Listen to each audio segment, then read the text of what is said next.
Many businesses allocate significant portions of their marketing budgets to paid channels like Google PPC ads, Facebook marketing, or LinkedIn campaigns. However, these strategies are often short-term solutions that can become incredibly costly. In competitive industries, it's not uncommon for a business to spend more than $100 per click on their desired keywords in Google PPC campaigns. While Facebook might be an appealing option, it's not ideal for B2B businesses because users are typically in a mindset for entertainment, not work.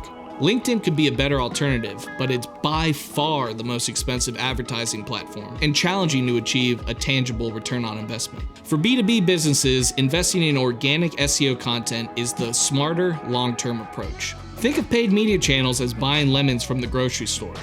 You're paying a premium, and if your business relies on selling lemonade, those costs can quickly eat into your profit margins. Why not plant your own lemon tree?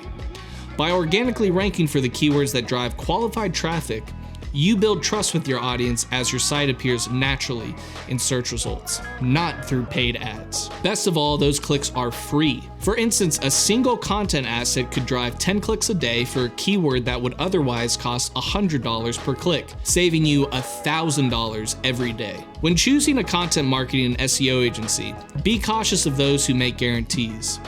No one can promise that content will rank for targeted keywords. I focus on showcasing results and case studies that demonstrate the tangible value my content brought to my clients. Check out some of my case studies, and if you're interested in planting your own lemon trees, contact us today. Like the stock market, the best time to begin was yesterday, and even better a decade ago. Let's get started.